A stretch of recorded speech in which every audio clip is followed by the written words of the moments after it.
నమస్తే నేటి వార్తలకు స్వాగతం నేను కృష్ణ కుమారి వార్తల ముందుగా ముఖ్యాంశాలు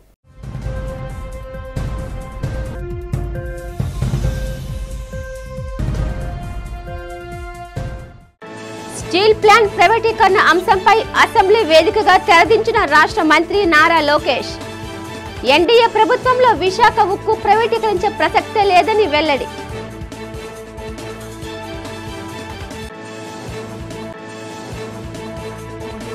పౌర సరఫరాల వ్యవస్థలో లోపాలు సరిదిద్దేందుకే కూటమి ప్రభుత్వం చర్యలు చేపడుతోందని అసెంబ్లీలో ప్రకటించిన మంత్రి నాదెండ్ల మనోహర్ తమ ప్రభుత్వం ఏర్పడ్డాక 234 కోట్ల విలువైన పీడీఎస్ బియ్యం స్వాధీనం చేసుకున్నామని స్పష్టం. రోడ్ల విస్తరణలో భూములు కోల్పోయిన వారికి టీడీఆర్ బాండ్లు మంజూరు చేయాలని అసెంబ్లీలో మంత్రి నారాయణను కోరిన ఎమ్మెల్యే గణబాబు దేవాదాయ శాఖ అధికారులతో చర్చించి సమస్య పరిష్కరిస్తామన్న మంత్రి నారాయణ. నగరంలో పలు దేవాలయాల్లో అత్యంత ఘనంగా జరుగుతున్న దేవీ శరన్నవరాత్రి ఉత్సవాలు. మహాలక్ష్మి అవతారంలో భక్తులకు దర్శనమిచ్చిన కనక మహాలక్ష్మి అమ్మవారు. విశాఖ ఉక్కు కర్మాగారం ప్రైవేటీకరణపై గత కొంతకాలంగా నెలకొన్న ఆందోళనకు రాష్ట్ర ఐటీ విద్యాశాఖ మంత్రి నారా లోకేష్ శాసన మండలిలో తెరదించారు. స్టీల్ ప్లాంట్ ను ప్రైవేటీకరించే ప్రణాళిక ఏదీ లేదని ఆయన స్పష్టం చేశారు. కేంద్ర ప్రభుత్వం ఇప్పటికే కర్మాగారం పునరుద్ధరణ కోసం 11,440 కోట్ల భారీ ప్యాకేజీని ప్రకటించిందని గుర్తు చేశారు. ఈ ప్యాకేజీతో స్టీల్ ప్లాంట్ తిరిగి పూర్వ వైభవాన్ని సంతరించుకుంటుందని, ఉత్పత్తి సామర్థ్యం పెరుగుతుందని ఆయన ధీమా వ్యక్తం చేశారు. ఈ విషయంలో చొరవ తీసుకున్న ప్రధాని నరేంద్ర మోదీ, కేంద్ర ఉక్కు శాఖ మంత్రి హెల్దీ కుమారస్వామికి ఆయన ఈ సందర్భంగా రాష్ట్ర ప్రజల తరపున ధన్యవాదాలు తెలిపారు. శాసన మండలిలో పరిశ్రమలు, పెట్టుబడులపై జరిగిన చర్చలో మంత్రి నారా లోకేష్ మాట్లాడారు. విశాఖ ఉక్కుపై ప్రభుత్వం స్పష్టమైన హామీ ఇచ్చినప్పటికీ ప్రతిపక్ష వైసీపీ మాత్రం ప్రజలను తప్పుదోవ పట్టించేలా అసత్య ప్రచారాలు చేస్తోందని ఆయన మండిపడ్డారు. వాస్తవాలను తెలుసుకోకుండా కూటమి ప్రభుత్వంపై విమర్శలు చేయడం వైసీపీకి అలవాటుగా మారిందని ఆయన ఆగ్రహం వ్యక్తం చేశారు. టీడీపీ హయాంలో అనంతపురం జిల్లాకు కియా మోటార్స్ పరిశ్రమను తీసుకురావడం వల్ల ఆ ప్రాంత రూపురేఖలే మారిపోయాయని ఈ సందర్భంగా మంత్రి లోకేష్ గుర్తు చేశారు. కియా రాకతో యువతకు ఉపాధి అవకాశాలు పెరిగి తలసరి ఆదాయం గణనీయంగా వృద్ధి చెందిందని ఈ సందర్భంగా మంత్రి నారా లోకేష్ స్పష్టం చేశారు. అధ్యక్ష, గతంలో విశాఖ స్టీల్ ప్లాంట్ కాపాడింది ఎవరు? Telugu Desam party, Bharatiya Janata party.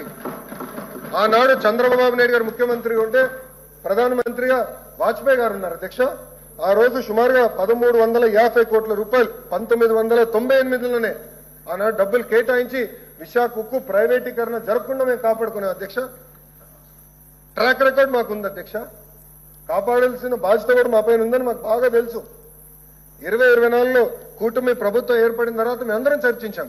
నేనే స్వయంగా విశాఖపట్నంలో ఎమ్మెల్యేలతో మీటింగ్ పెట్టుకున్నాం, ఎంపీ గారితో కూడా కూర్చున్నాం, బీజేపీ నాయకులతో కూడా మేము మాట్లాడాం. ఏం చేస్తే బాగుంటుంది, ఎలా చేస్తే బాగుంటుంది.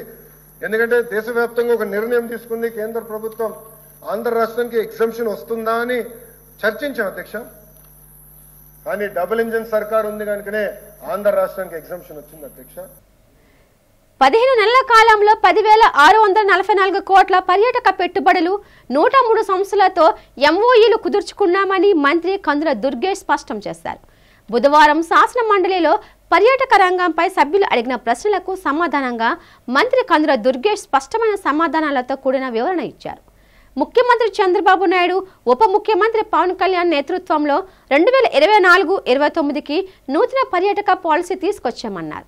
పర్యాటక రంగానికి పారిశ్రామిక హోదా కలను సాకారం చేసింది కూటమి ప్రభుత్వమే అన్నారు.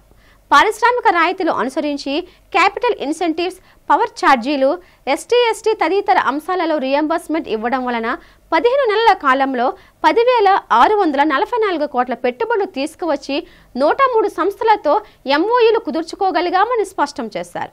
ఎంఓయూలు చేసుకున్న దాంట్లో 3,887 కోట్లతో 15 ప్రాజెక్టుల ద్వారా 2,848 గదులు ఏర్పాటు చేసుకునేందుకు అడుగులు పడ్డాయన్నారు.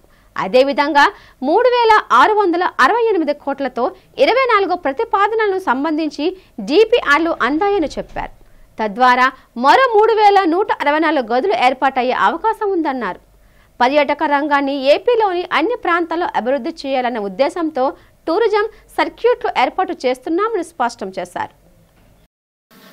ఏ ప్రశ్నకి సమాధానం 2019-24 కాలంలో పర్యాటక శాఖ కేవలం 2 ప్రాజెక్టులను మాత్రమే చేపట్టింది అధ్యక్ష. అందులో ఒకటి అల్లూరి సీతారామరాజు గారు పుట్టినటువంటి పాండ్రంగి గ్రామం వద్ద అభివృద్ధి పనులకి 2 కోట్ల రూపాయలు మాత్రం ఖర్చు పెట్టారు. అదేవిధంగా మరొక ప్రాజెక్ట్ ఏంటంటే 451 కోట్లతోటి విశాఖపట్నం జిల్లాలో ఋషికొండ వద్ద రాజప్రసాదాన్ని నిర్మించారు అధ్యక్ష. పౌర సరఫరాల వ్యవస్థల లోపాలను సరిదిద్దేందుకే చర్యలు తీసుకుంటున్నామని మంత్రి నాదెండ్ల మనోహర్ తెలిపారు. పీడీఎస్ బియ్యం అక్రమ రవాణాను నిరోధించడంపై శాసన మండలిలో ప్రశ్నోత్తరాలు నిర్వహించారు. ఎమ్మెల్సీల ప్రశ్నలకు మంత్రి సమాధానమిచ్చారు. కూటమి ప్రభుత్వం వచ్చాక 234 కోట్ల విలువైన పీడీఎస్ బియ్యాన్ని స్వాధీనం చేసుకున్నామన్నారు. కాకినాడ పోర్టులో 3, విశాఖలో 3, నెల్లూరులో 1 చెక్ పోస్ట్ ఏర్పాటు చేసి పర్యవేక్షిస్తున్నామని తెలిపారు. తన ప్రభుత్వం ఏర్పడిన తర్వాత 5.65 లక్షల మెట్రిక్ టన్నుల బియ్యాన్ని ఏడాదిలోనే స్వాధీనం చేసుకున్నట్లు వివరించారు. కైకలూరు ఎంఎల్ఎస్ పాయింట్ నుంచి 5.45 కోట్ల విలువైన బియ్యాన్ని పక్కదారి పట్టించారన్నారు. 2 రోజుల్లోనే ఈ అంశంపై ప్రభుత్వానికి నివేదిక ఇచ్చి క్రిమినల్ కేసు నమోదు చేస్తామని తెలిపారు. వ్యవస్థ పైన మా కూటమి ప్రభుత్వం తీసుకున్నటువంటి చర్యలు, చిత్తశుద్ధి, ఏ విధంగా పారదర్శకత తీసుకురావాలి వ్యవస్థలో, సామాన్యుల కోసం కేంద్ర ప్రభుత్వం రాష్ట్ర ప్రభుత్వం ఖర్చు పెట్టే నిధుల్ని ప్రజల కోసమే ఉపయోగించాలనే తపనతోటి మొదటి రోజు నుంచి కూడా మేము ఒక అంకిత భావంతో పనిచేస్తున్నాం అధ్యక్ష. పీడీఎస్ రైస్ నిర్మూలన గురించి గౌరవ సభ్యులు మాట్లాడారు అధ్యక్ష. ఏ విధంగా అరికట్టగలుగుతాం, ఎందుకు అరికట్టలేకపోతున్నాం అని అంటున్నారు అధ్యక్ష. అసలు వ్యవస్థ ఎంత లోతుగా గత 5 సంవత్సరాల్లో వాళ్ళ పరిపాలనలో జరిగిందో దానిపైన కూడా ముందు వాళ్ళకి అవగాహన రావాలి అధ్యక్ష. ఈ ఒక్క సంవత్సరంలో మా ప్రభుత్వం వచ్చినాక ఈ ఒక్క సంవత్సరంలో 234 కోట్ల రూపాయల విలువ గల పీడీఎస్ రైస్ని మేము స్వాధీనం చేసుకున్నాం. రాష్ట్ర హోంమంత్రి వంగలపూడి అనిత మరోసారి తన మానవత్వాన్ని చాటుకున్నారు. పాయకరావుపేట మండలం సత్యవరం గ్రామానికి చెందిన దివ్యాంగుడు సుంకర ఆనంద్ చిన్నతనం నుండి శారీరక అంగవైకల్యంతో బాధపడుతూ కూరగాయలు అమ్ముతూ జీవనం కొనసాగిస్తున్నారు. సుపరిపాలనలో తొలి అడుగు కార్యక్రమంలో భాగంగా మంత్రి అనిత ఆయన యోగక్షేమాలు అడిగి తెలుసుకున్నారు. ఆనంద్ పరిస్థితిని చూసిన మంత్రి చలించిపోయి తన సొంత నిధులతో ఎలక్ట్రిక్ ట్రై సైకిల్ కొనుగోలు చేసి అందచేయడమే కాకుండా కొంత నగదు సహాయం కూడా చేశారు. నక్కపల్లి క్యాంపు కార్యాలయం వద్ద జరిగిన ఈ కార్యక్రమంలో ట్రై సైకిల్ను ఆనంద్కు స్వయంగా అనిత చేతుల మీదుగా అందించారు. ఈ సందర్భంగా ఆనంద్ హోంమంత్రి అనితకు హృదయపూర్వకంగా కృతజ్ఞతలు తెలిపారు. వర్షాధార రైతులకు సాగునీటి సదుపాయం కల్పించాలని అసెంబ్లీలో Bobbili MLA RPS KV Rangarao ముఖ్యమంత్రి చంద్రబాబు దృష్టికి తీసుకువచ్చారు. ఈ సందర్భంగా అసెంబ్లీ సమావేశాల్లో బొబ్బిలి నియోజకవర్గంలో బాడంగి, తెల్లాం, రామభద్రాపురం మండలాల్లో కొంతమంది రైతాంగం కేవలం వర్షాలపై ఆధారపడి వ్యవసాయం చేస్తున్నారని, వెలుసుబాటు ఉన్న చోట చెక్ డ్యాంలు నిర్మించి తద్వారా సాగునీరు అందించేందుకు ప్రభుత్వం సహకరించాలని బేబీ నాయన్ను కోరారు. అలాగే నియోజకవర్గ పరిధిలోని సమస్యల పరిష్కారానికి ప్రతి ఎమ్మెల్యేకి కొంత నిధులు కేటాయిస్తే కొన్ని సమస్యల పరిష్కారానికి ఉపయోగపడుతుందన్నారు. అందుకు స్పందించిన స్పీకర్ ఆయన్నపాత్రుడు ఎమ్మెల్యే బేబీ నాయన్ని మంచి ప్రశ్న అడిగారని అభినందిస్తూ ఈ విషయాన్ని గురించి ముఖ్యమంత్రి నారా చంద్రబాబు నాయుడు మరియు ఆర్థిక మంత్రి దృష్టికి తీసుకువెళ్లాలని సూచించారు. ఈ విషయంపై ప్రభుత్వం ఆర్థిక వెలుసుబాటు కల్పిస్తే తాను కూడా సంతోషిస్తానని అన్నారు. ముఖ్యంగా బొబ్బిలి నియోజకవర్గం బాడంగ మండలంలో డొంకిరవలస ఫిర్కాలో సుమారు 10 నుంచి 12 గ్రామాలు వర్షాధారం మీద ఆధారపడినటువంటి గ్రామాల అధ్యక్ష. మీకు తమరికి ఎంతో ఆప్త మిత్రులు తెర్లాం మాజీ శాసనసభ్యులు టెంటు జయప్రకాష్ గారి కళ అధ్యక్ష. ఆ డొంకిరవలస ఫిర్కాకి అప్లాండ్ ఏరియాస్కి నీరు తేవాలన్నది వారి యొక్క కళ. రామభద్రపురం మండలం కోటసెర్లాం దగ్గర ఏడుంపుల గడ్డ మీద ఒక 70-75 లక్షలు ఖర్చు పెట్టి ఒక చెక్ డ్యామ్ కడితే ఆరికి తోట మీదుగా డొంకిరవలస ఫిర్కాలో ఉన్నటువంటి గోపినాథపట్నం ట్యాంక్కి నీరు వచ్చి అక్కడ సాగునీరు సమస్యకి చాలా మటుకు ఉపశమనం కలిగించే అవకాశం ఉంటుంది. అదేవిధంగా ఉత్తరాంధ్ర సివిల్ సర్వీస్ వస్తే దత్తిరాజేరు మండలం మీదుగా మా మంత్రి గారు కొండపల్లి శ్రీని గారి నియోజకవర్గం దత్తిరాజేరు మండలం మీదుగా బాడంగ మండలంకి రామబదపురం అప్పర్ ఏరియాస్కి నీరు వచ్చే అవకాశం ఉంది అధ్యక్ష. తమ ద్వారా ప్రభుత్వానికి తప్పకుండా అది మంజూరు చేస్తే చాలా మటుకు వచ్చి తక్కువ ఖర్చుతో ఎక్కువ ఏకరేజ్ని కవర్ చేయగలం అధ్యక్ష. అదేవిధంగా లోచర్ల తెరలాం మండలం లోచర్లోనే ఒకే ఒక నిమిషం అధ్యక్ష. తెరలాం మండలం లోచర్లోని బొబ్బిలి మండలం శివడవలసలో ఎత్తిపోతల పథకం అప్పుడు lift irrigation scheme Chandrababu Naidu గారు ముఖ్యమంత్రిగా కింద టర్మ్లో శాంక్షన్ మంజూరు చేయడం జరిగింది అధ్యక్ష. కింద ప్రభుత్వం చాలా దుర్మార్గంగా దాన్ని తొక్కిపెట్టినటువంటి పరిస్థితి అధ్యక్ష. విశాఖ పశ్చిమ నియోజకవర్గం ఎమ్మెల్యే గణబాబు తన నియోజకవర్గ పరిధిలో ఉన్న పలు సమస్యలపై అసెంబ్లీలో ప్రశ్నోత్తరాల సమయంలో చర్చించారు. జోన్ పరిధిలో జోనల్ కమిషనర్లకు స్థానిక సమస్యల పరిష్కారానికి నిధులు కేటాయించే అధికారం కల్పించే దిశగా సంబంధిత శాఖ మంత్రి దృష్టికి సారించాలన్నారు. అంతేకాక సింహాచలం తదితర ప్రాంతాలలో రోడ్డు విస్తరణలో భూములు కోల్పోయిన వారికి టీడీఆర్ బాండ్స్ అందజేసే ప్రక్రియ త్వరితగతిన చేపట్టాలని కోరారు. భూములు పోగొట్టుకొని 2 ఏళ్లు గడుస్తున్నా ఇప్పటికీ టీడీఆర్ ఇవ్వకపోవడంపై ఆశ్చర్యాన్ని వ్యక్తం చేశారు. గణబాబు గారు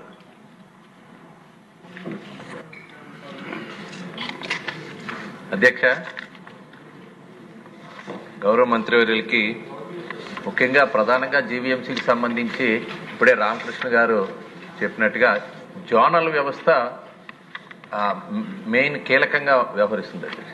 టోటల్ సిటీ ఇప్పుడు 8 జోన్లుగా ఉంది.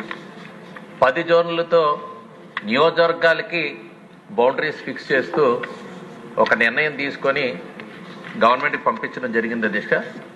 దీనిలో ప్రధాన ఉద్దేశం ఒకవైపు మౌలిక సదుపాయాల కల్పనే కాదు అధ్యక్ష. ముఖ్యమంత్రి గారు గౌరవ ముఖ్యమంత్రి గారు ఏదైతే P4 మోడల్ ఒకటి తీసుకొచ్చి నియోజకవర్గాలకి ఒక కార్యాలయాలు వారికి సిబ్బందిని కేటాయిస్తూ చేస్తున్నటువంటి తరుణంలో జీవీఎంసీ లాంటి ఆర్గనైజేషన్లో కాన్స్టిట్యున్సీ వైడ్ కనుక జోనల్ వ్యవస్థ ఉంటే అడ్మినిస్ట్రేషన్ చాలా సులభతరం అవుతుందనే ఉద్దేశంతో ఆ ప్రతిపాదన చేయడం జరిగింది. అది త్వరితగతిన ఉత్తర్వులు జారీ చేస్తే ఆ కార్యకలాపాలు కూడా మొదలవుతాయనేది ఒకటి అధ్యక్ష. తోపుడు బండ్లు చిల్లర వర్తకుల ఆదాయానికి గండి కొట్టే చర్యలకు జీవీఎంసీ అధికారులు స్వస్తి పలకాలని విశాఖపట్నం తోపుడు బండ్లు చిల్లర వర్తకుల కార్మిక సంఘం నేత వెంకట్రావు డిమాండ్ చేశారు. తోపుడు బండ్ల తొలగింపును నిరసిస్తూ సంఘం ఆధ్వర్యంలో ఆసిల్మెట్టాలోని జీవీఎంసీ జోన్ 3 కార్యాలయం ఎదుట చిరు వ్యాపారులు నిరసన తెలిపారు. ఈ సందర్భంగా సంఘం నాయకుడు వెంకట్రావు మాట్లాడుతూ జీవీఎంసీ అధికారులు తోపుడు బండ్లు బడ్డీలను అన్యాయంగా తొలగిస్తున్నారని ఆవేదన వ్యక్తం చేశారు. జీవీఎంసీ అధికారుల చర్యల ఫలితంగా చిరు వ్యాపారులు ఆదాయం కోల్పోయి కుటుంబాలు పోషించుకోవడం కష్టతరంగా మారిందన్నారు. తోపుడు బండ్లు బడ్డీల తొలగింపు ప్రక్రియను జీవీఎంసీ అధికారులు నిలుపు చేయాలన్నారు. చిరు వ్యాపారుల వ్యాపారం సాగించుకునేందుకు అధికారులు ప్రత్యామ్నాయం చూపాలని వెంకట్రావు కోరారు. ఎప్పటిలాగే సజావుగా చిరు వ్యాపారులు వ్యాపారం సాగించుకునేందుకు జీవీఎంసీ అధికారులు సహకరించాలన్నారు. గత వారం రోజుల నుండి విశాఖ నగరంలోని అన్ని ప్రాంతాల్లో వేలాది తోపుడు బండ్లు బడ్డీలని విరగ్గొట్టి చెదగొట్టి తొలగించడం జీవీఎంసీ కమిషనర్ ఆదేశాలతోటి చేస్తున్నారు. ప్రత్యేకించి కూటమి ప్రభుత్వం తోపుడు బండ్ల కార్మికుల మీద ఈ దాడులు చేయించడం అన్యాయం అని చెప్పి సిఐటిగా మేము డిమాండ్ చేస్తున్నాం. తక్షణం తొలగించిన తోపుడు బండ్లు బడ్డీలను అదే స్థానాల్లో పెట్టాలని, చెదగొట్టిన బడ్డీలు తోపుడు బండ్లకి నష్టపరిహారం ఇవ్వాలని చెప్పేసి మేము డిమాండ్ చేయడం జరుగుతుంది.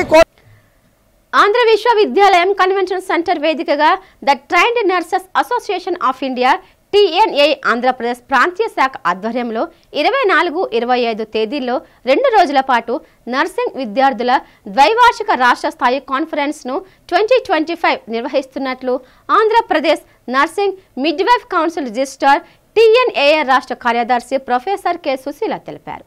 ఈ సందర్భంగా రామ్నగర్లోని ఒక హోటల్లో ఏర్పాటు చేసిన విలేకరుల సమావేశంలో కాన్ఫరెన్స్ వివరాలను ఆమె వెల్లడించారు. ఆంధ్ర విశ్వవిద్యాలయం కన్వెన్షన్ సెంటర్ వేదికగా 2 రోజుల పాటు learning today leading tomorrow journey of nursing students అనే అంశంపై సదస్సు నిర్వహిస్తున్నట్లు తెలిపారు. విద్యార్థులలో సామర్థ్యాలను వెలికితీసి వారిలో నాయకత్వాన్ని ప్రోత్సహించే విధంగా 2 రోజుల కార్యక్రమాలు ఉంటాయన్నారు. నర్సింగ్ విద్యార్థుల జీవితాలలో ఒక మరుపురాని సందర్భంగా ఈ కార్యక్రమం నిలిచిపోతుందన్నారు.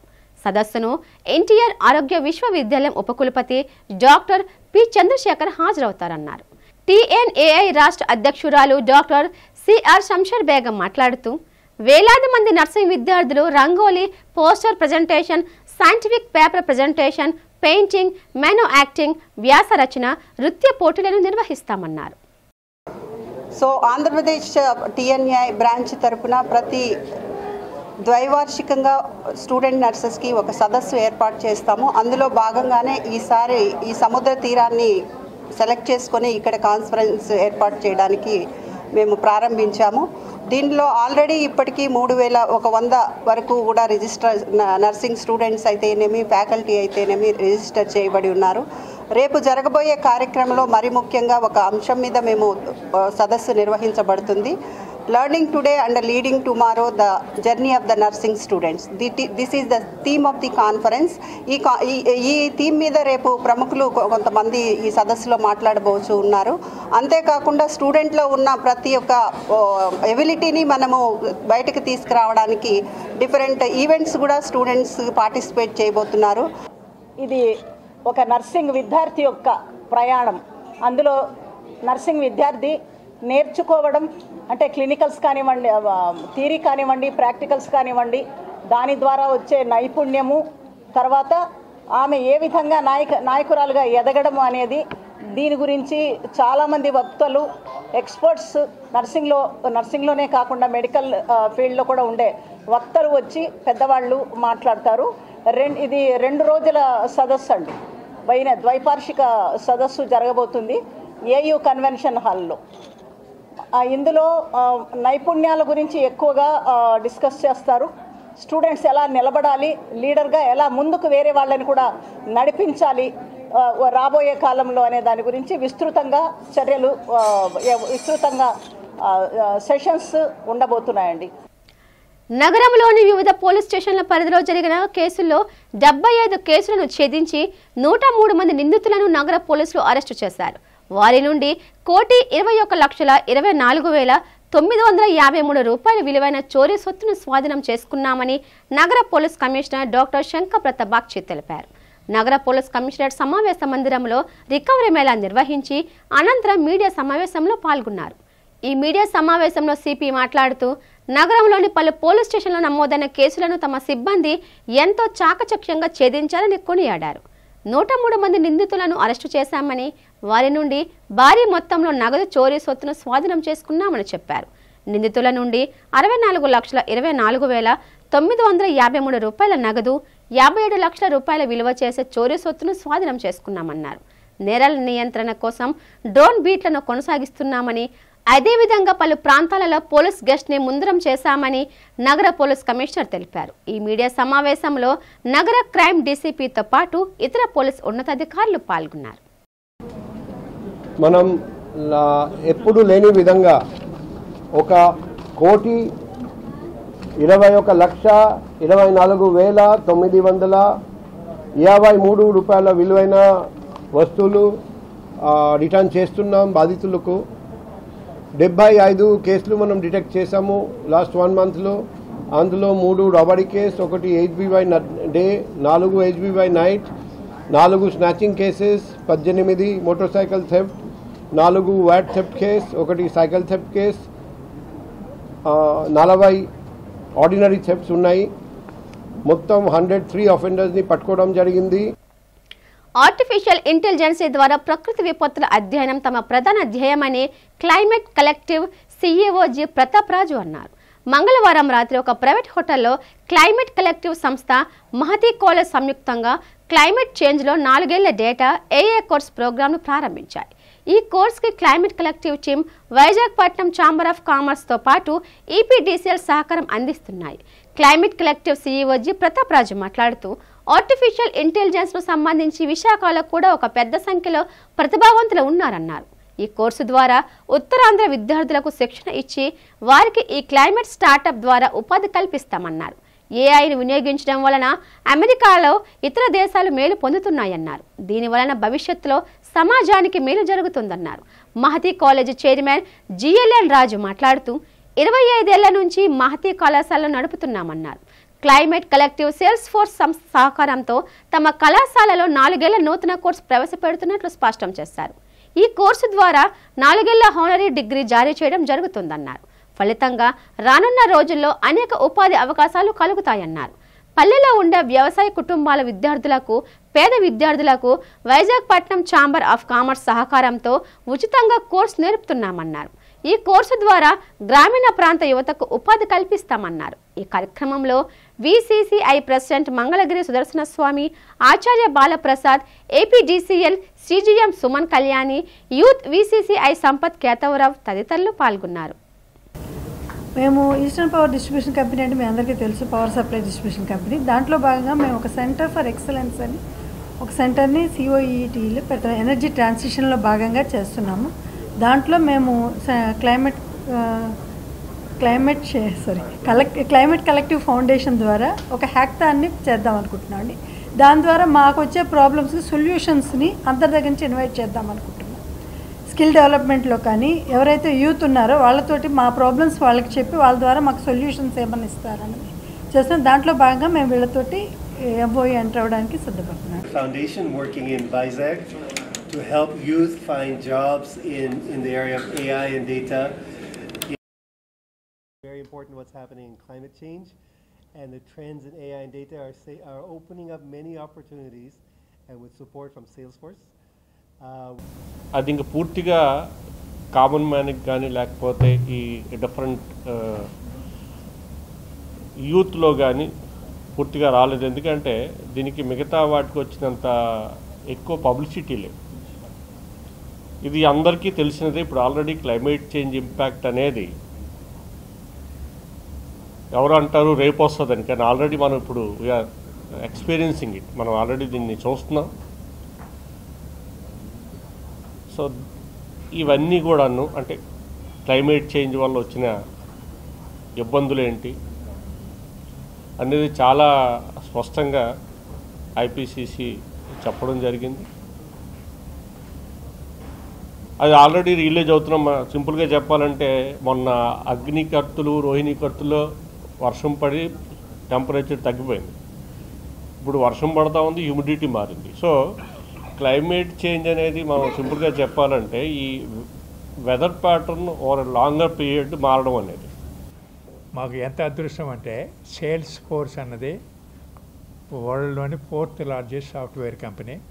అటువంటి కంపెనీ మన విశాఖపట్నంలో వచ్చి యూత్ ఎటువంటి వారంటే రూరల్ యూత్, లో ఇన్కమ్లో ఉన్న యూత్, తర్వాత ఈ యొక్క క్లైమేట్ చేంజ్లోకి ఈ నాలెడ్జ్ని ఇంపాక్ట్ చేయడానికి వాళ్ళు ఇచ్చిన ఫండింగు మేము ఫ్రీ ఎడ్యుకేషన్గా ఒక degree course, honours degree course Mahathi కాలేజీలోనే ఆంధ్ర యూనివర్సిటీ డిగ్రీ కోర్సు ఈ క్లైమేట్ మీద పిఎస్సీ ఆనర్స్ కోర్సు స్టార్ట్ చేయడం అయింది.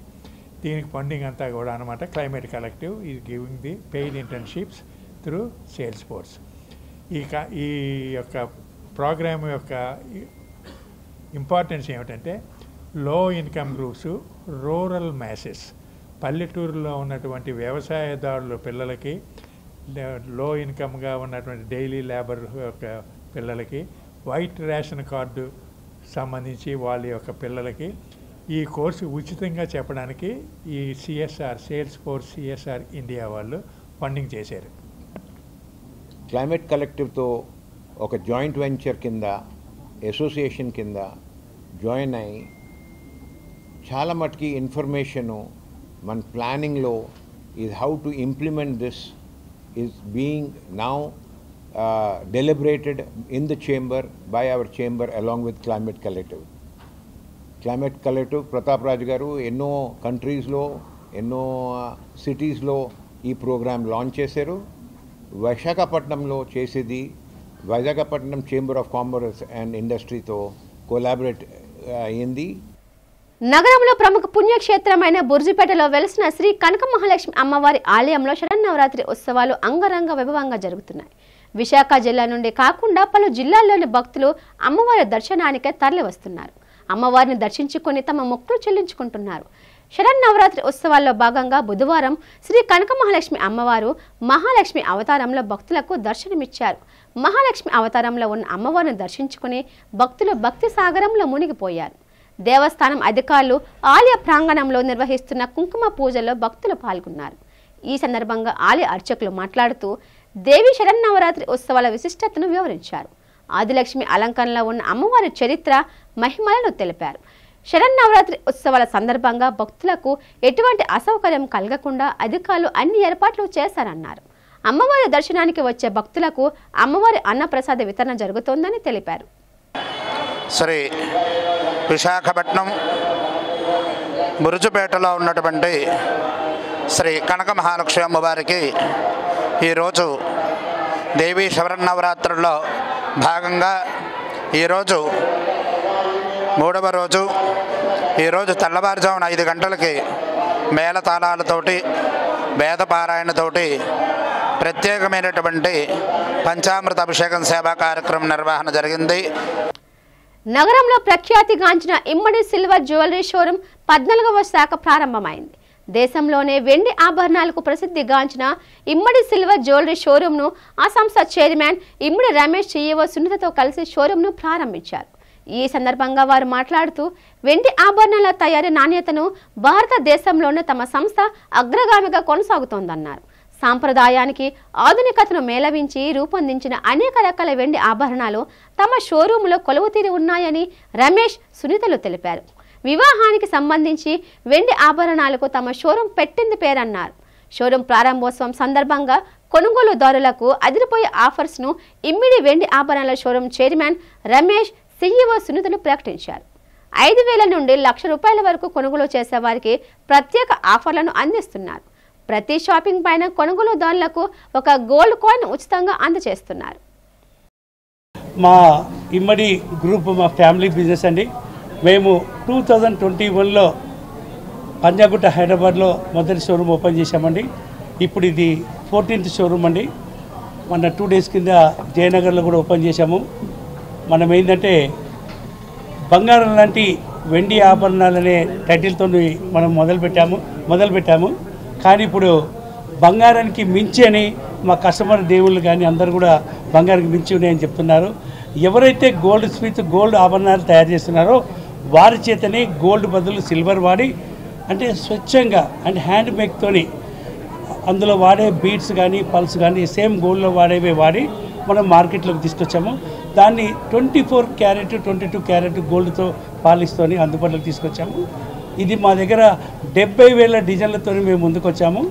అంటే ఈ 4 yearsలో మనము 14th షోరూమ్ ఇంక్లూడింగ్ USA కలిపి మనము వచ్చాము. USAలో కూడా మన షోరూమ్ ఉంది. అక్కడ one of the director Ramesh Immadi my daughter US మొత్తం చూసుకుంటారు. ఇమ్మడి సిల్వర్ జ్యువెలరీ ఓపెన్ చేసి 4 years అవుతుంది. ఈ 4 yearsలో ఇది 14th బ్రాంచ్. నెక్స్ట్ ఈ మంత్లోనే ఇంకా భీమవరంలో కూడా ఒక కొత్తది ఓపెనింగ్ ఉంది. గుంటూరు, తిరుపతి అన్నీ ఓపెన్ చేస్తున్నాము. పంజాగుట్ట మొత్తము దీనికి అంత డిజైనింగ్ అంత మొత్తం హెల్ప్ మా కోడళ్ళు బాబులు అందరూ చేస్తున్నారు బాగా పూర్తి సహకారంతో. Okay, We are very happy to launch our 14th store in Vizag. ఎంతో మంది కస్టమర్లు ఎప్పటి నుంచో మనకి వైజాగ్లో కానీ మన ఆంధ్ర ప్రతి ఒక్క స్టేట్స్లో మనకి రావాలని వెయిట్ చేస్తున్నందుకు మేము ఫైనల్గా మేము వైజాగ్ వచ్చేసాము. అండ్ మన జ్యువెలరీ మొత్తం కూడా మీరు చూస్తే మనకి వెండి అనుకుంటాం కానీ ఇప్పుడు వెండి కూడా రేట్ పెరుగుతున్నది, దాంతోపాటు గోల్డ్ కూడా రేట్ పెరుగుతున్నది. కానీ మనం చేసే డిజైనింగ్ ఏదైతే ఉందో మన గోల్డ్లో వేస్టేజ్ మీరు 10% వేస్టేజ్ అనేది ఉండదు. ఎంత వర్క్ డీటెయిలింగ్ అయితే అంత వేస్టేజ్ కాస్ట్ పెరుగుతుంది. 10 to 15, 20% వరకు కూడా వేస్టేజ్ వెళ్తున్నది. కానీ మనకి వెండిలో ఏమవుతున్నది, వెండి రేటుకి గోల్డ్ రేట్కి చాలా డిఫరెన్స్ ఉండడంతో మనం దీన్ని ఎంత డీటెయిలింగ్ అయినా తీసుకెళ్తున్నాం. సో దట్ ఈవెన్ గోల్డ్ వాళ్ళు చూసి కూడా వెండి ఇది సిల్వర్ జ్యువెలరీనా కస్టమర్ లోపలికి బోర్డు చూడకుండా వచ్చి ఇది సిల్వర్ జ్యువెలరీనా గోల్డ్ జ్యువెలరీనా కూడా వాళ్ళకి అది అర్థం కాకుండా ఉండే విధంగా మనం ప్రోడక్ట్ని తీసుకొస్తున్నాము. And we are really happy to have this 14th store opening. And మనకి నెక్స్ట్ ఈ వీక్లోనే ఆల్రెడీ 15th స్టోర్ భీమవరం కూడా ఓపెన్ చేస్తున్నాము.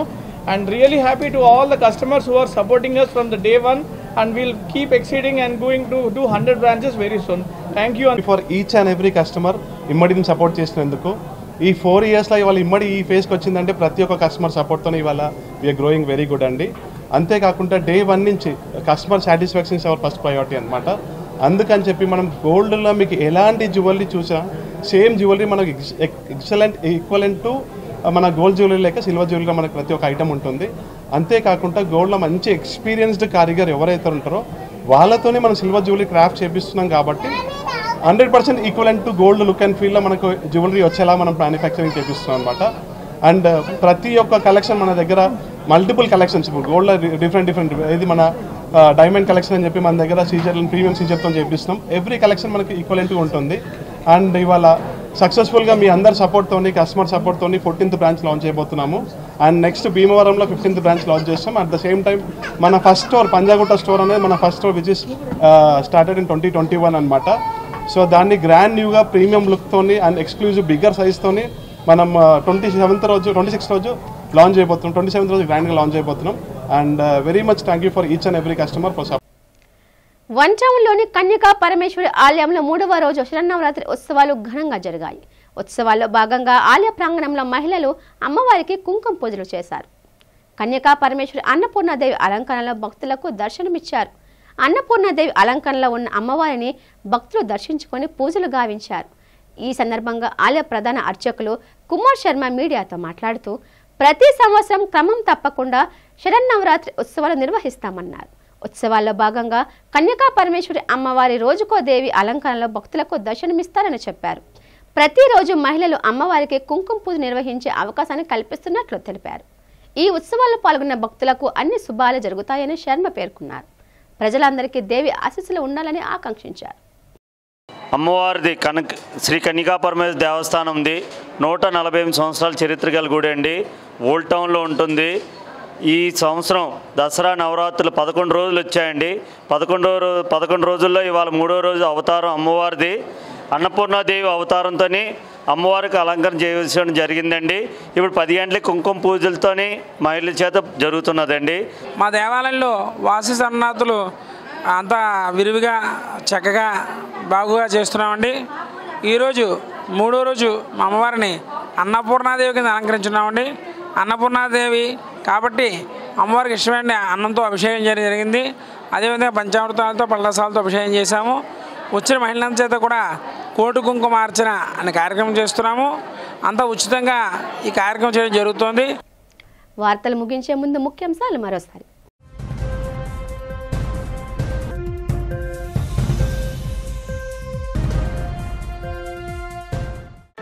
స్టీల్ ప్లాంట్ ప్రైవేటీకరణ అంశంపై అసెంబ్లీ వేదికగా తెరదించిన రాష్ట్ర మంత్రి నారా లోకేష్. ఎన్డీఏ ప్రభుత్వంలో విశాఖ ఉక్కు ప్రైవేటీకరించే ప్రసక్తే లేదని వెల్లడి.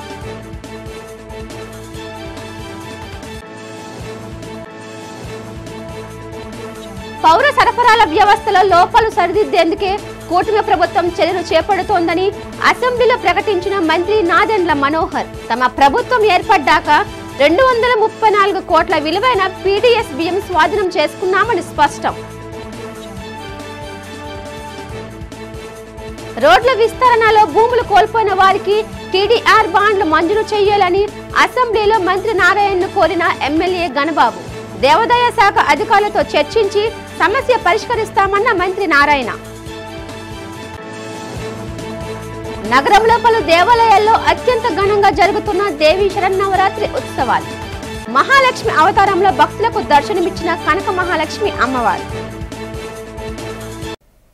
ఈ వార్తలు ఇంతటితో సమాప్తం. నమస్తే.